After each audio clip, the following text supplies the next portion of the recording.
How would you feel if the suspicious death of a loved one was declared a suicide in less than 2 hours and before any autopsy was even conducted? Imagine the shock of discovering numerous discrepancies, glaring errors, and a lack of a thorough investigation.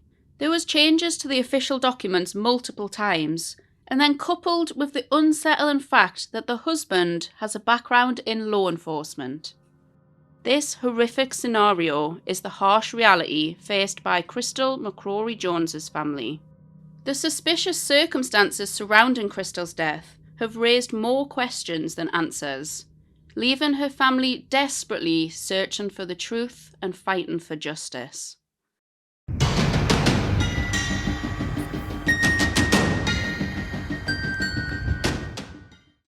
Growing up, Crystal McCrory Jones lived in Bastrop, Louisiana, with her parents and 3 siblings, Dane, and twins, Jana and Josh. She later went on to raise 2 sons of her own, before meeting Tony, who also had 2 children. Eventually, they moved 30 to 40 minutes away from her hometown to Oak Grove. On the morning of the 9th of February 2023, Crystal woke up not feeling too well, so she decided to take the day off work.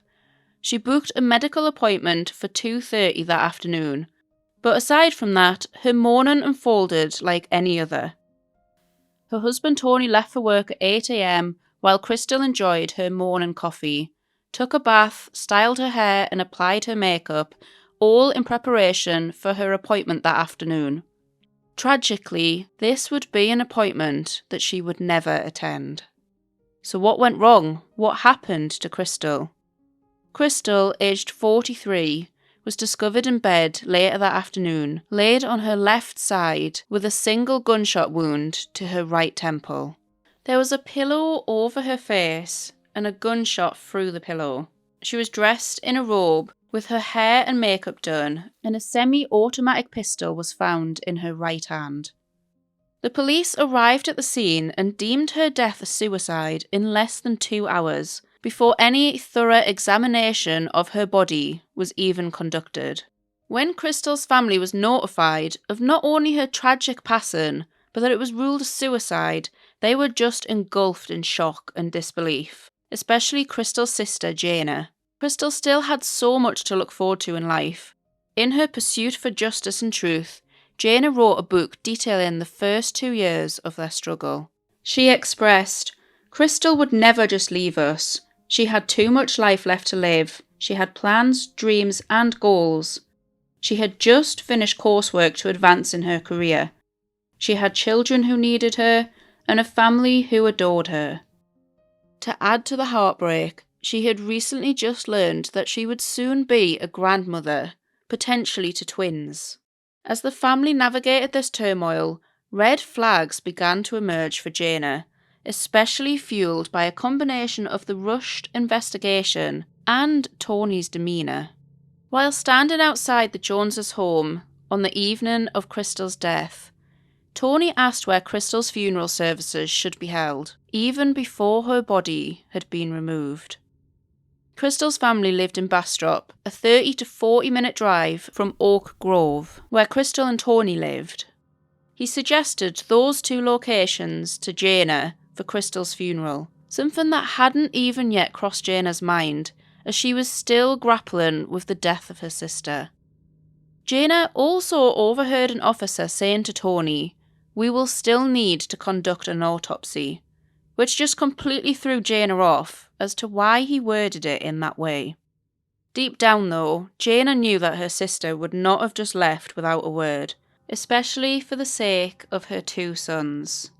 Crystal made notes for everything, so on the 12th of February she requested access to Crystal's laptop to search for a suicide note. What she uncovered, however, was a web of red flags and potential evidence. Crystal strongly suspected Tony of infidelity, so much so, she started tracking his location through Google just 2 weeks before her passing. When Jana accessed the laptop, she discovered that Tony's Google account was actually still logged in. That very day, on the 9th of February, Tony's location had been tracked, and Jana had full access to it all. As she examined the information, inconsistencies began to surface, revealing discrepancies on Tony's account of his whereabouts that fateful day.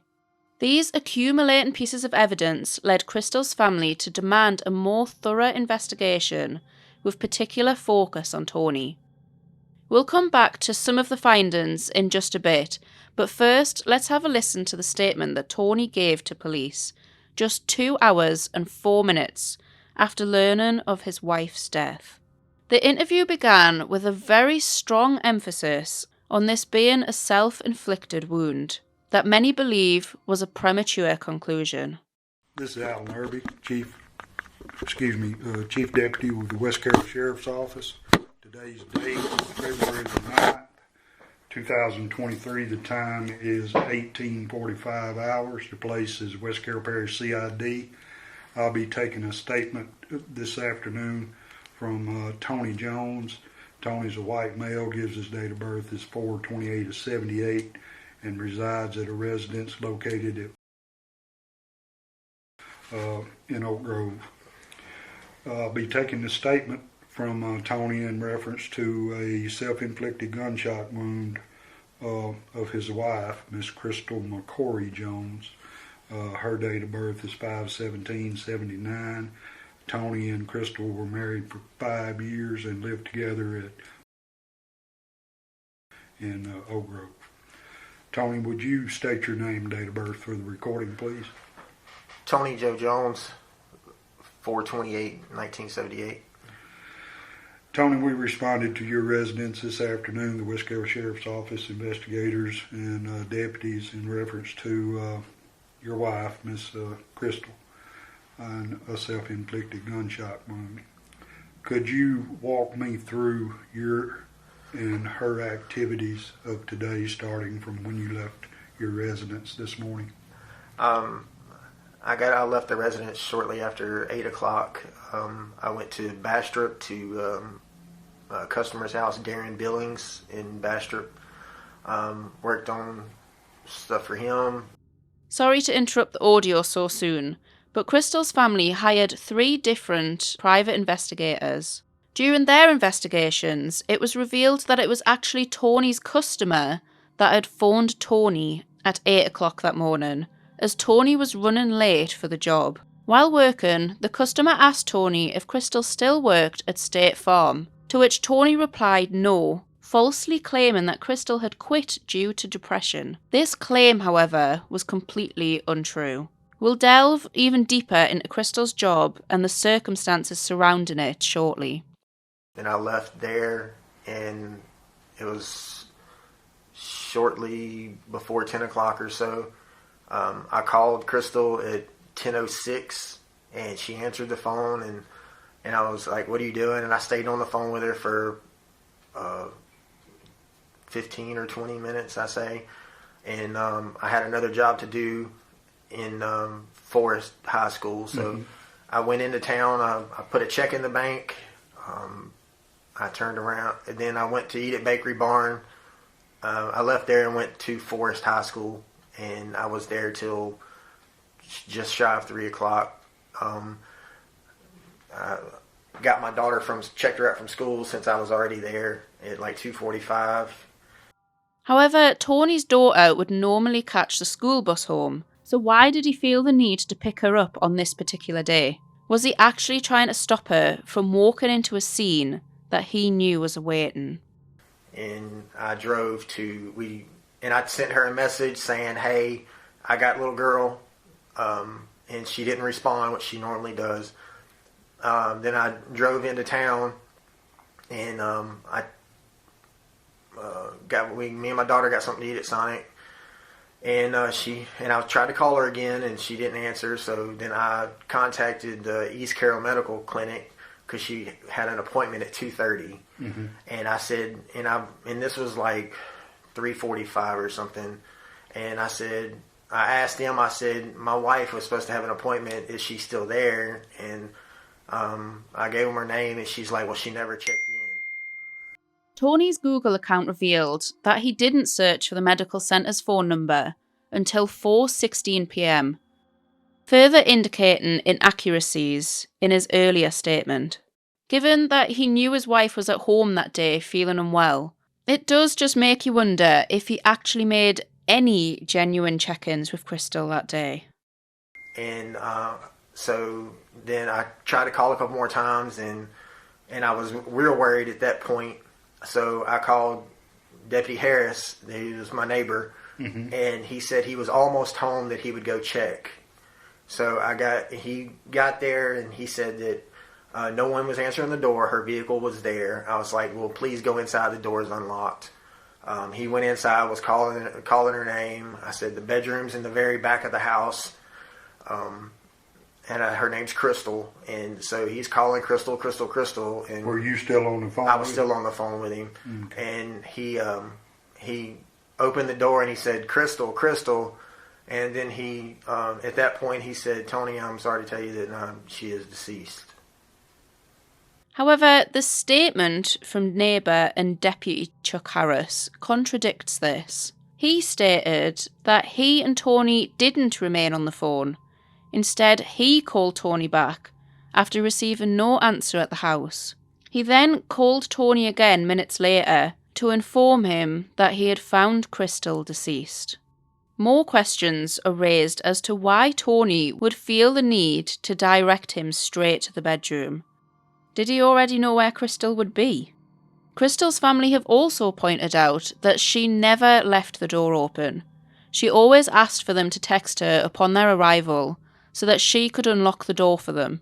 So how did Tony know that the door would already be open? And so then I rushed home. Where were you at I was that at time? the bowling alley, or by our karate school. Okay. I was at the karate school, and because we had class tonight, and so I was there waiting for her to get there, and she wasn't there by 4:00. Then that's when I really started panicking. Google data indicates that Tony left an undetermined location in Oak Grove just 4 minutes before the phone call from Deputy Harris, suggesting that he was actually already travelling while on the call. Tony had also claimed that he rushed all the way home, but the time that it took for him to arrive home aligns with travelling the speed limit.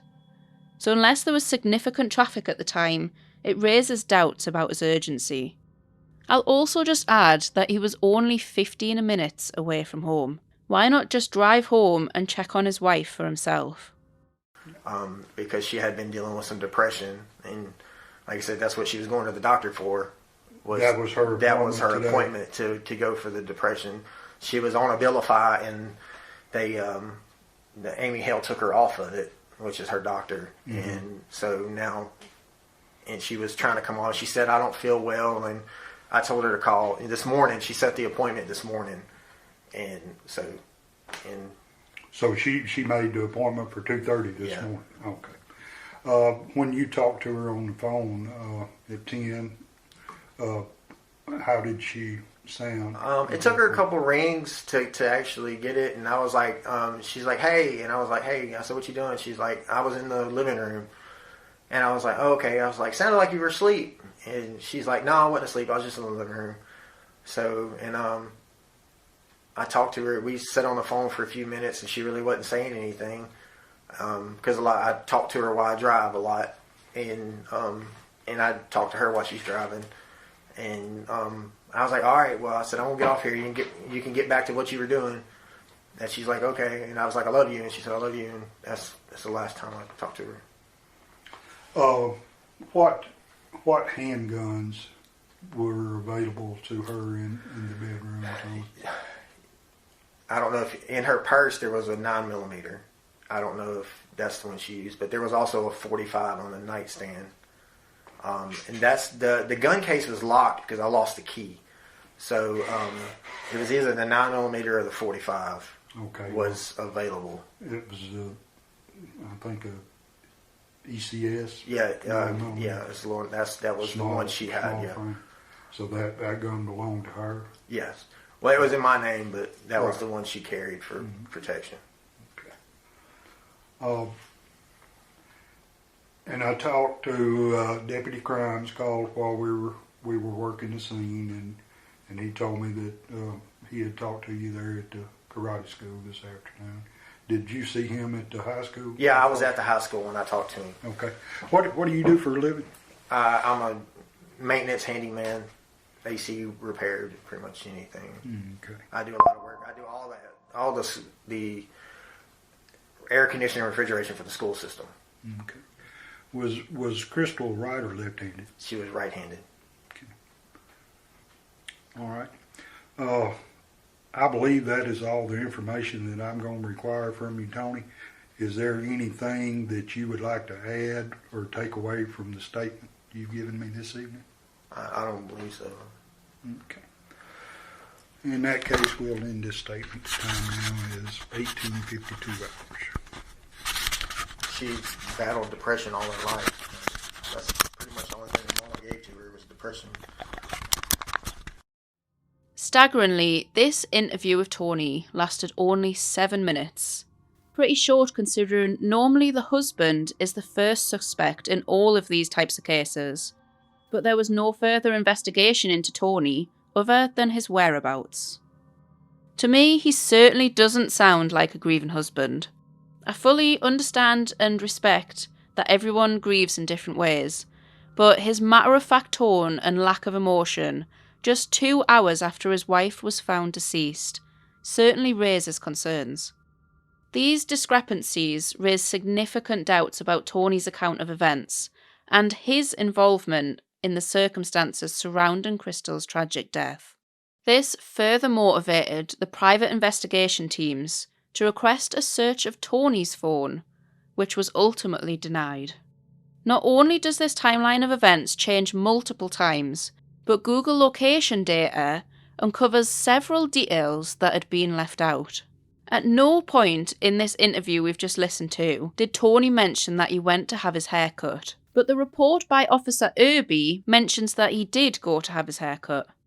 The data also reveals that he stopped at that very same police department earlier that day, the very department where Tony had actually once worked, and under the very same sheriff. But again, there was absolutely no mention of this whatsoever. So what else was he potentially leaving out?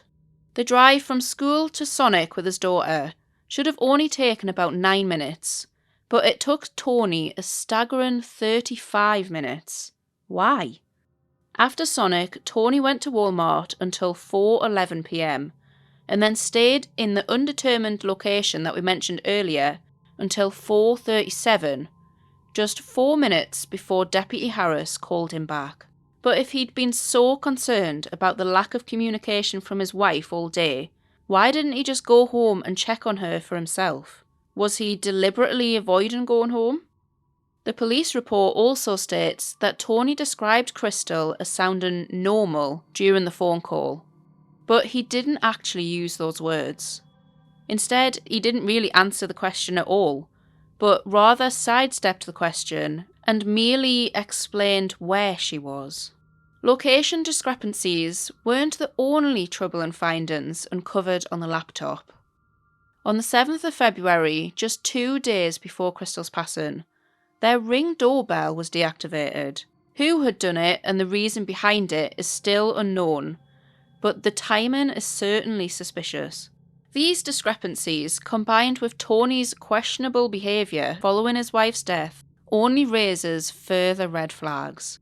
For instance, the day after Crystal's death, Tony contacted State Farm Insurance, which is where Crystal worked, inquiring about her $63,000 life insurance policy. The manager described Tony as quiet and confused when she informed him that Crystal didn't qualify for the policy, as she'd only been employed for 3 weeks, and she'd needed to have worked a minimum amount of time to have been eligible.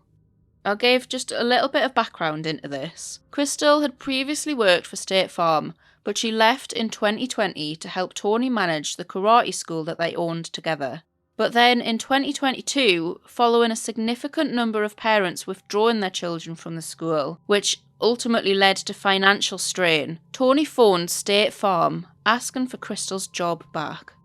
So, dissatisfied with the refusal regarding the life insurance, Tony mentioned it again the following Monday when he visited the office to return Crystal's shirts. The manager reiterated her previous response, emphasising that the policy was simply not available. Private investigators also found that outstanding credit card debts which had not been paid in months were suddenly scheduled to be paid on the 12th of February. It raises the question, could money and inheritance have been potential motives? With multiple maxed out credit cards already, Tony's reaction to becoming grandparents was that they would need to access yet another credit card, highlighting ongoing financial pressures. Tony's Google account revealed a particularly concerning search made just 4 days after Crystal's death. What is the appropriate time to date after the death of a spouse? Talk about eager. The day after this, 2 women delivered food from the community to Tony and offered their condolences.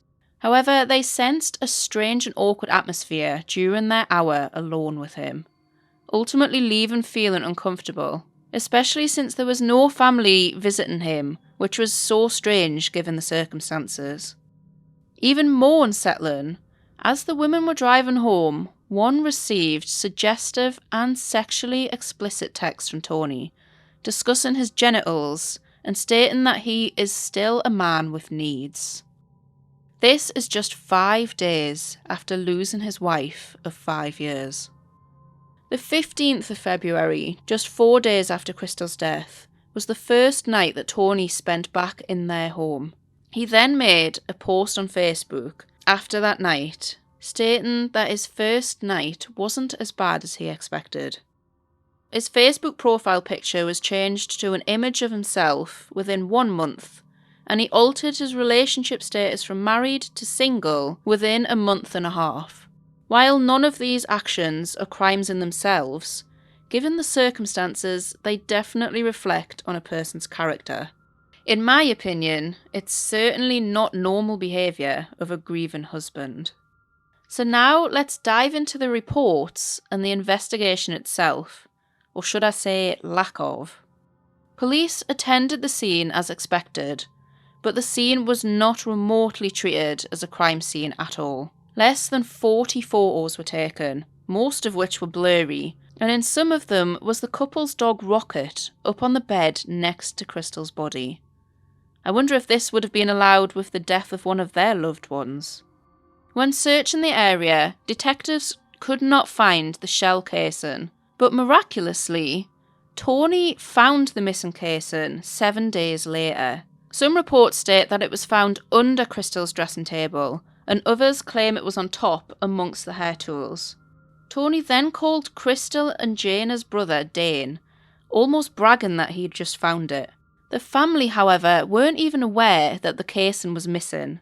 Tony asked Dane not to inform Officer Irby, as he was allegedly already distraught that he couldn't find the casing in the first place. But of course, they did still inform the police. When officers revisited the crime scene photos, they claimed that it was clear as day in the images, and that they just couldn't understand how 5 officers missed it at the time. They said that it was hidden under a hair tool in this photo, with the reflection clearly shown on the makeup brush. I mean, it's not remotely clear in my opinion.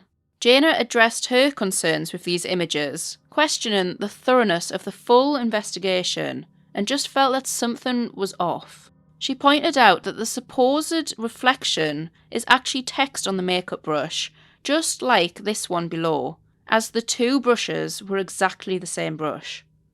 And also highlighted that the 2 photos in the same area are different. The tools had moved, as had the shell casing. These concerns, however, once again were dismissed.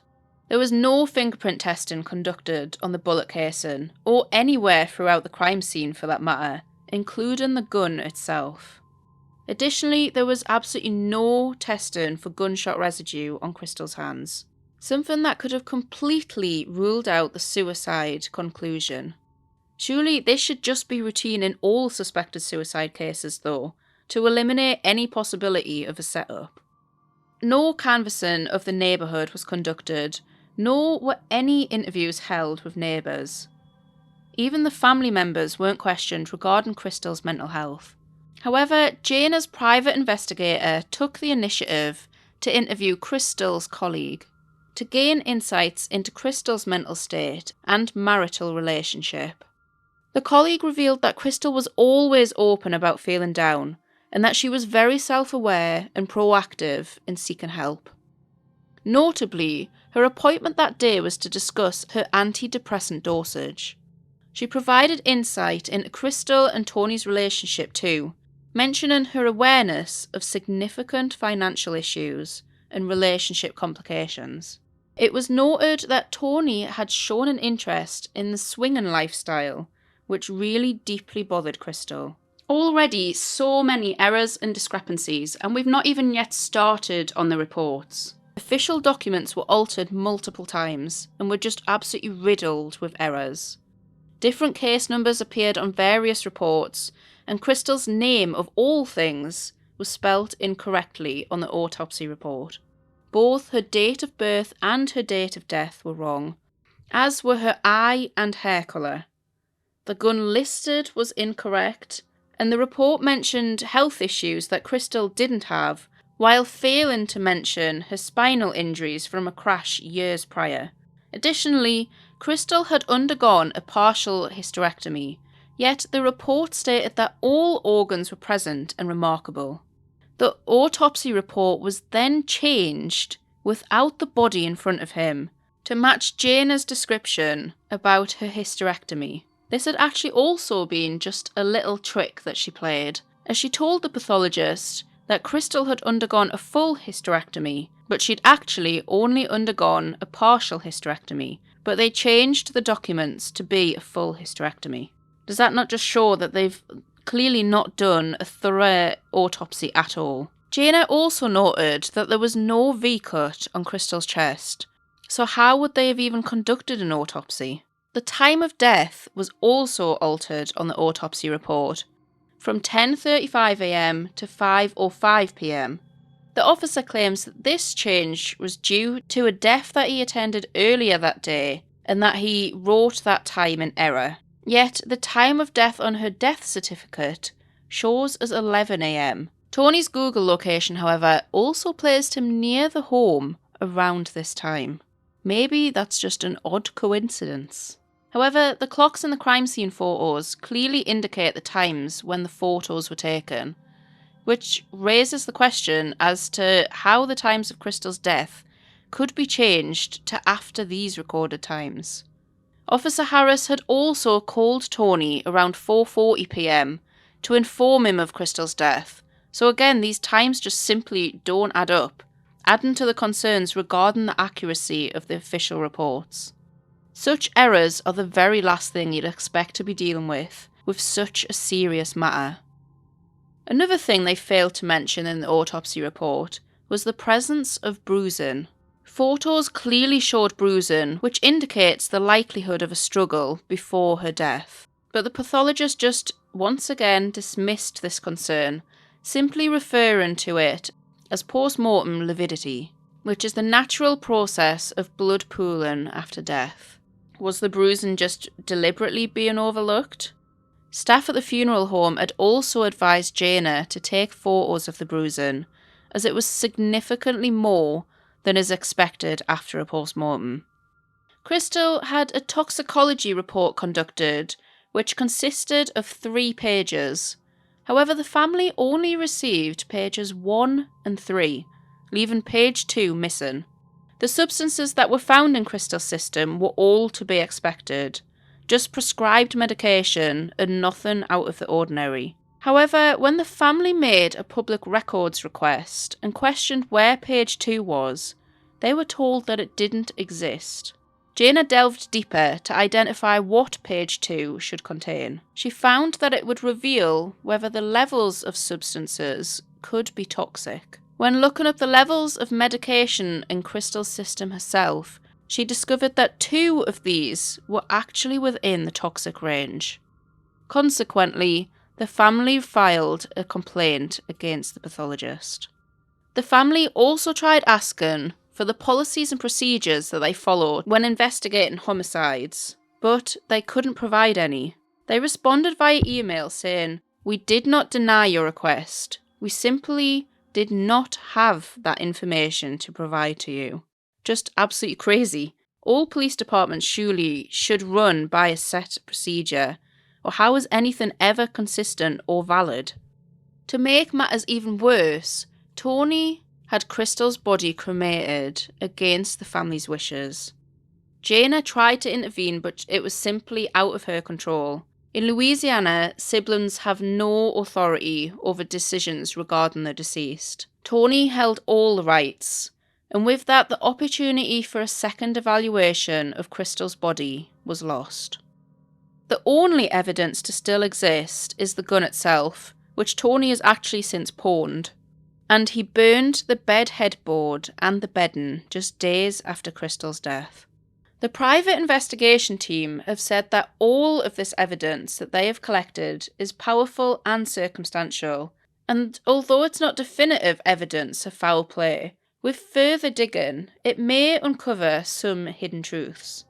As already mentioned, Jana and Crystal's family have confronted police endlessly with all of their evidence, only to have each attempt dismissed. They've been told on numerous occasions that their evidence just simply isn't relevant. But to be able to say, okay, she died at 11, but his phone pinged in Bastrop at 12, or whatever the case may be. Yes, sir. Ma'am, that's you're digging there. You're digging, and again, I don't even want to be using this tone of voice, but this has been put on my lap, and I've got to. Okay. I want to be as perfectly honest with you as I possibly can be. And the things that y'all have brought forward to me are not valid, and they're irrelevant to this case. Okay? And I don't mind digging into anything that you bring me. I'm just saying what you have brought forward to me, the emails and the Tennessee thing, that this is... It has absolutely no bearing on this case whatsoever. Given Tony's previous employment with the police, there may be significant bias in their handling of this case, so the family have been trying to get help from outside states. Interestingly though, one of the officers even referred to Tony as a chronic liar, which then just raises even more questions about the credibility of believing Tony's statement in the first place. How can they acknowledge his dishonesty while simultaneously accepting his account? Honestly, just make it make sense. Conceded you guys. I know he's a liar. Okay. I just want y'all to know that. I don't want You have to know that. And at this point in this conversation, I don't think you've come to that realization. He is a liar. Is him being a liar against the law? No, it's not. You've got to accept he's a liar. He's not the person that he portrays himself to be out in the public or to anybody. Is that a crime? It is not. Well, he has just kind of made us to believe that he's just some big wig over here police guy. He's a chronic liar. Like running around. He's I a don't chronic know. liar. I mean, that's why we've been so upset. You got to know and understand that. That's what chronic liars do. They portray themselves as something that they are not. And he's got that burr under your saddle, and you've got to let that go. Now, I'm telling you, please let it go.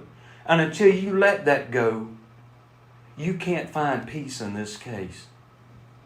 Another officer also said to Jana in an interview, common sense would tell you he knew what he was coming home to.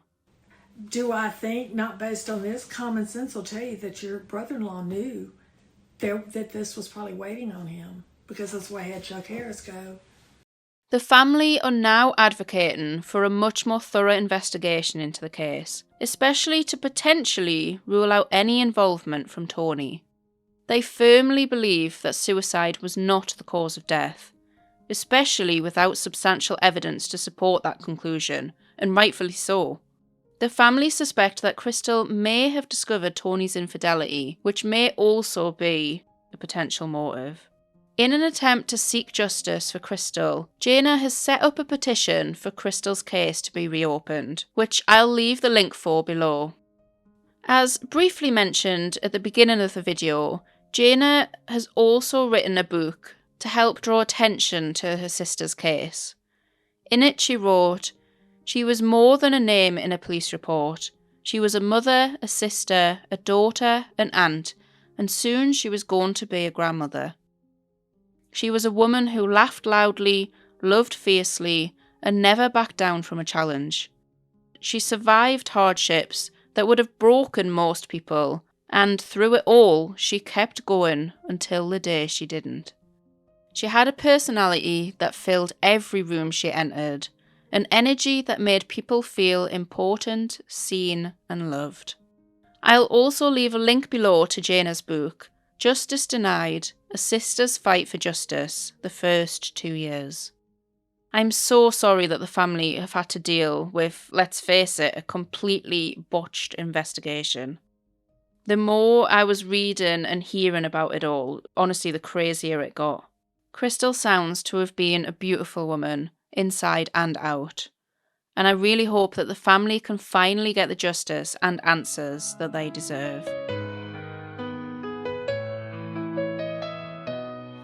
In the quiet of the night, I hear your voice so clear, whispering through the memories, wishing you were here.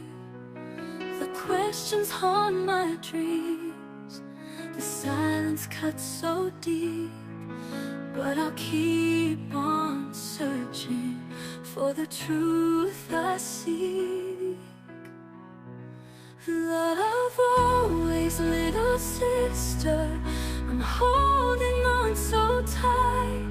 Through the dark and endless shadows, I'll find the light. With every step I take, I feel you by my side. Love always, little sister, our hearts will never hide.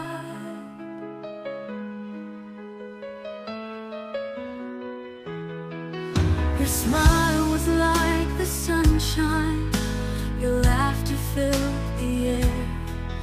But now there's just a hollow, a pain I can't repair.